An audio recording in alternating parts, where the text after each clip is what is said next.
इस समारोह में आप सबको छठ मैया की बहुत बहुत बधाई और शुभकामनाएं देता हूं। इस अवसर के ऊपर हरियाणा सरकार के पूर्व मंत्री थानेसर से हमारे नेता सुभाष सुधा जी, जिला के हमारे अध्यक्ष सुशील राणा जी, हरियाणा सरकार के हमारे चेयरमैन धर्मवीर मिर्जापुर जी, जयपाल सिंह जी, धर्मवीर डागर जी, हमारे शाहबाद से चुनाव लड़ा सुभाष कलसाना जी, जिला परिषद के हमारे वाइस चेयरमैन डीपी चौधरी जी, प्रदेश के हमारे सचिव राहुल राणा जी, रविंदर सांगवान जी, हम भद्रकाली मंदिर के पीठाधीश सतपाल जी शर्मा, हमारे डायरेक्टर डीपीआर के.एम. पांडुरंग जी, कुरुक्षेत्र से हमारे उपायुक्त महोदय, एसपी महोदय, हमारे भारतीय जनता पार्टी के वरिष्ठ नेता नायब सिंह जी पटाक माजरा, गुरनाम सिंह जी मंगोली, कार्यक्रम के हमारे आयोजक संतोष पासवान जी, पंडित अनिल शास्त्री जी, राजीव राय जी और पूरे हरियाणा प्रदेश के अलग अलग कोनों से आज इस राज्य स्तरीय कार्यक्रम में आप उपस्थित मातृशक्ति सभी महानुभाव, आप सबका इस पवित्र स्थली कुरुक्षेत्र में पहुंचने पर आप सबका मैं स्वागत भी करता हूं। आप सबको बहुत बहुत बधाई और शुभकामनाएं भी देता हूं। हमारे बीच में हम सबको इस छठ मैया के पर्व छठ पूजा के अवसर के ऊपर अपनी पूरी टीम के साथ मालिनी जी यहां पर आए हैं, उनका भी मैं बहुत बहुत स्वागत करता हूं, धन्यवाद करता हूं। मित्रों, सूर्य ग्रहण मेले के समय देश विदेश से श्रद्धालुओं द्वारा जिस पावन तीर्थ में डुबकी लगाई जाती है, उस ब्रह्म सरोवर पर आज छठ पर्व की आस्था और शोभा को देखकर मुझे बड़ा गर्व अनुभव हो रहा है। यह पर्व सूर्य की उपासना का ये पर्व है। मैं सभी माताओं बहनों को छठ पूजा के अवसर पर हार्दिक बधाई और शुभकामनाएं देता हूं। साथ ही कामना करता हूं कि छठ मैया सदैव आपकी झोली में खुशियों से भरकर रखे। छठ पूजा को सूर्य उपासना का सबसे पवित्र पर्व माना गया है। ऊर्जा और जीवन शक्ति के देवता सूर्य नारायण की पूजा इस पर्व के दौरान मनोकामना पूर्ति, समृद्धि और प्रगति प्रदान करने के लिए की जाती है। भाइयों बहनों, सूर्य की उपासना की परंपरा इस बात का परिणाम है कि हमारी संस्कृति व आस्था का प्रतीक प्रकृति से गहरा जुड़ाव है। छठ पूजा के जरिए हमारे जीवन में सूर्य के प्रकाश के महत्व को बताया गया है। चढ़ते सूरज की पूजा हर कोई करता है, लेकिन आप सूरज के हर रूप की पूजा करते हैं। इसमें ढलते सूरज की पूजा करना भी अद्भुत है। इससे यह संदेश जाता है कि हमें जीवन के उतार चढ़ाव में सम्मान भाव रखना चाहिए। ऐसा माना जाता है कि सूर्य की पूजा विभिन्न बीमारियों का इलाज कर सकती है और परिवार के सदस्यों, मित्रों, बुजुर्गों को स्वस्थ जीवन की लंबी आयु प्रदान कर सकती है। लोक परंपरा के अनुसार भगवान सूर्य नारायण और छठ मैया का संबंध भाई बहन का है। लोक मात्र का पष्टि की पहली पूजा सूर्य ने ही की थी, इसलिए इस दिन भगवान सूर्य नारायण के साथ साथ छठ मैया की भी पूजा की जाती है। छठ का व्रत संतान प्राप्ति और उसकी दीर्घायु के लिए किया जाता है। यह पर्व हर साल 2 बार आता है। नवरात्रों की तरह यह पर्व भी साल में 2 बार मनाया जाता है। पहली बार चैत्र मास में और दूसरी बार कार्तिक मास में। छठ पूजा का संबंध हरियाणा से भी है। मुझे बड़ी खुशी है जिस पवित्र भूमि पर आज इतनी भारी संख्या में हमारी मातृशक्ति यहाँ पर छठ मैया का पर्व मनाने के लिए आई है। एक मान्यता के अनुसार छठ पर्व की शुरुआत महाभारत काल में हुई थी।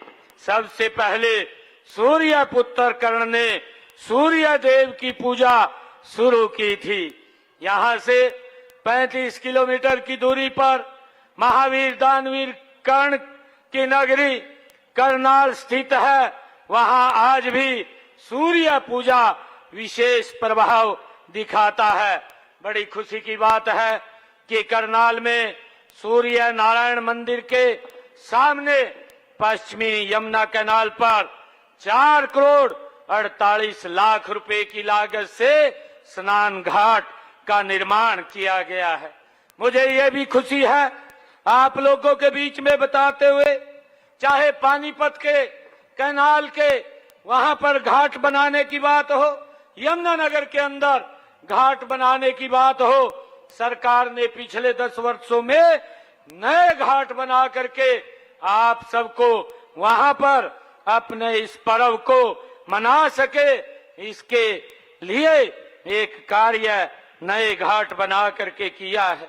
मुझे ये भी खुशी है कि इस घाट के सामने दूसरे किनारे पर स्मार्ट सिटी परियोजना के तहत एक और घाट का निर्माण भी करनाल के अंदर हो चुका है। वहां छठ पर्व पर भारी संख्या में महिलाएं पूजा करती हैं। छठ पर्व को एक भारत श्रेष्ठ भारत का उत्तम उदाहरण कहां अगर कहीं देखा जा सकता है तो मूल रूप में पूर्वांचल में मनाया जाने वाला यह पर्व अब विभिन्न प्रदेशों की सीमाएं लांघ करके देश भर में मनाया जाता है।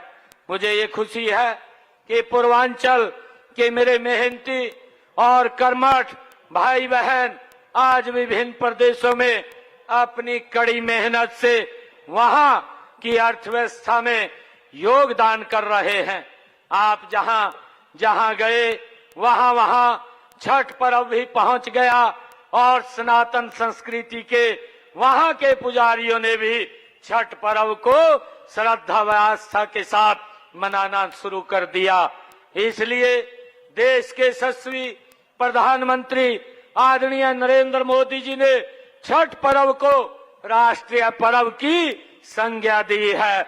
मुझे बताया गया है कि छठ पूजा हेतु साफ पानी के लिए आपको नहर पर अधिक निर्भर रहना पड़ता है। जहां नहर उपलब्ध नहीं है वहां आप छोटे छोटे अस्थायी तालाब बनाकर उसमें पानी भरकर पूजा करते हैं।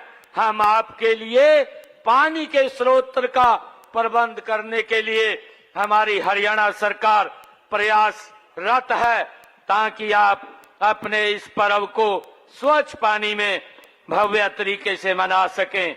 आज इस समारोह में उपस्थित पूर्वांचल सभी बहनों और भाइयों का मैं आभारी हूं कि आपने कठोर मेहनत कर हरियाणा के विकास में अहम योगदान दिया है। आपने अपनी मेहनत और कौशल से उद्योगों की गति को बनाए रखा है, तो खेतों में फसलें लहलाने का काम भी किया है। मैं पूर्वांचल परिवारों को, महिलाओं का इस बात के लिए कायल हूं कि आप बहुत मेहनती हो और आप हर समय अपने परिवार के लिए कठोर साधना करती हैं। इसी साधना का परिणाम है कि आप छठ पूजा के दिन घंटों पानी में खड़े रहकर भगवान सूर्य नारायण की पूजा करते हैं। मैं आपकी श्रद्धा, सहन शक्ति, धैर्य और साहस को प्रणाम करता हूं। आप वही मातृ शक्ति हैं जिसकी क्षमताओं को पहचानते हुए देश के यशस्वी प्रधानमंत्री नरेंद्र मोदी जी ने लोकसभा और विधानसभा में 33% सीटें महिलाओं के लिए आरक्षित करने का प्रावधान आदरणीय नरेंद्र मोदी जी ने किया है। आज छठ पूजा के पावन अवसर पर मुझे यह कहते हुए गर्व का अनुभव हो रहा है कि आप सबने बेटी बचाओ बेटी पढ़ाओ के संकल्प को पूरी तरह साकार करके दिखाया है। माननीय प्रधानमंत्री जी के ही मार्गदर्शन में हमने सर्वमेव जयते में विश्वास करते हुए पिछले 10 वर्षों में आपकी सुरक्षा, सम्मान और समृद्धि के लिए अनेक योजनाएं शुरू की हैं। हमने जहां श्रमिकों की कार्यस्थल पर सुरक्षा का मजबूत किया है, वहीं उसका दुर्घटना बीमा भी किया जाता है और उनके सामाजिक सरोकारों के लिए वित्तीय सहायता भी प्रदान करने का प्रावधान हमने किया है। श्रमिक परिवारों को कन्यादान स्कीम के तहत 3 बेटियों की शादी के पर हर शादी में 51,000 रुपए कन्यादान के रूप में हमारी सरकार के द्वारा दिया जाता है और 50,000 रुपया शादी का प्रबंध करने के लिए दिए जाते हैं और इसी प्रकार बेटे व स्वयं की शादी पर भी 21,000 रुपए की सगुन राशि हरियाणा सरकार द्वारा ये दी जाती है। मुझे ये खुशी है बताते हुए कि मुख्यमंत्री महिला निर्माण श्रमिक सम्मान योजना के तहत सभी पंजीकृत श्रमिक बहनों को कपड़ों व उनकी व्यक्तिगत जरूरतों के लिए 5100 रुपया सालाना वित्तीय सहायता ये हरियाणा सरकार द्वारा दी जाती है। भाइयों बहनों, इसके अलावा भी महिला श्रमिकों को सिलाई मशीन खरीदने के लिए 4500 रुपए की वित्तीय सहायता प्रदान की जाती है। महिला श्रमिकों की प्रसूति के उपरांत 36,000 रुपए की वित्तीय सहायता भी हरियाणा सरकार द्वारा दी जाती है। मुझे ये कहते हुए बड़ा गर्व और ये आप लोगों को बताते हुए कि श्रमिकों की कार्यस्थल पर अगर कोई दुर्घटना हो जाती है तो श्रम कल्याण बोर्ड के द्वारा 3 लाख रुपए की आर्थिक सहायता का भी प्रावधान हमारी हरियाणा सरकार द्वारा वो किया जाता है। बोर्ड द्वारा श्रमिकों की दिव्यांग पेंशन 3,000 रुपए हरियाणा सरकार द्वारा दी जाती है और 60 वर्ष की आयु उपरांत 1,000 रुपए की राशि अतिरिक्त दी जाती है। मुख्यमंत्री सामाजिक सुरक्षा योजना के अंतर्गत पंजीकृत हमारे सभी श्रमिकों की के काम के दौरान अगर कोई दुर्घटना में मृत्यु हो जाती है तो परिवार को भी इसके लिए 5 लाख रुपए की सहायता वो सरकार के द्वारा की जाती है।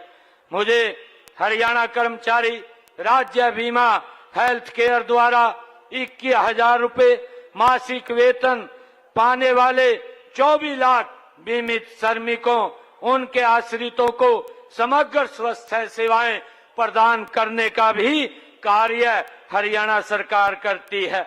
हरियाणा भवन एवं अन्य निर्माण श्रमिक कल्याण बोर्ड में पंजीकृत हमारे निर्माण श्रमिकों को 2 लाख रुपए तक का ब्याज ऋण मुफ्त दिया जाता है।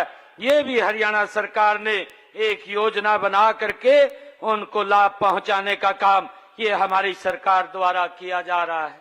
मुझे ये बताते हुए कि असंगठित क्षेत्र में कार्यरत श्रमिकों के कल्याण के लिए हरियाणा असंगठित श्रमिक सामाजिक सुरक्षा बोर्ड का गठन भी हरियाणा सरकार द्वारा किया गया है, जिसमें न्यूनतम वेतन प्रणाली की विसंगतियों को भी हमने दूर किया है। पहली बार प्रदेश में महंगाई के आंकड़ों को 100% हिसाब वेतन लगाकर वेतन तय करने का प्रावधान भी किया गया है।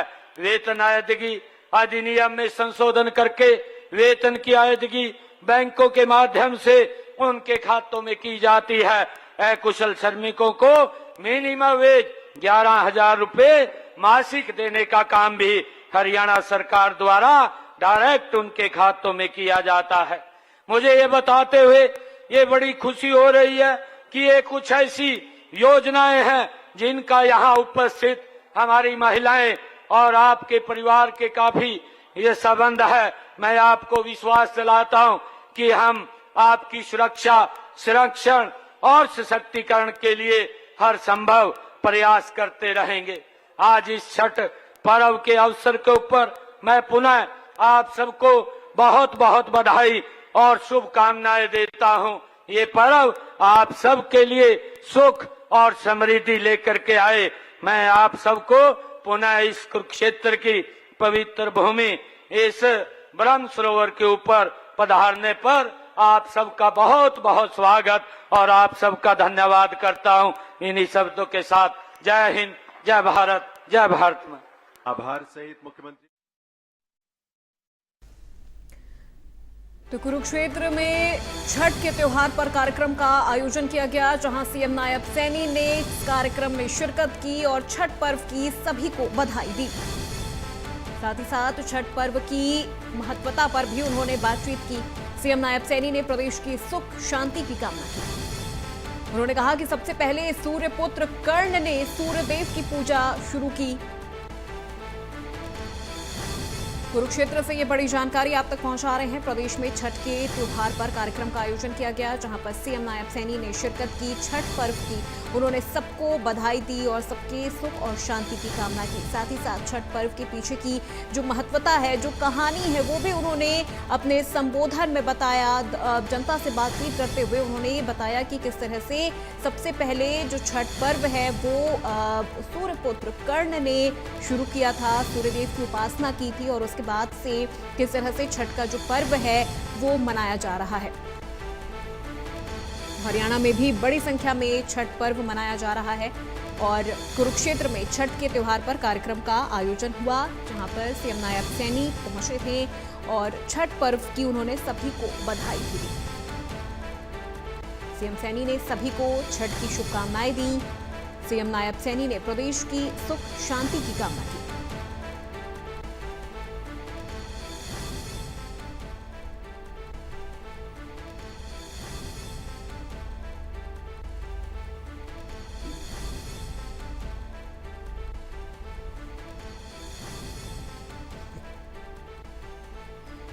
सीएम सैनी ने सभी को छठ की शुभकामनाएं दी।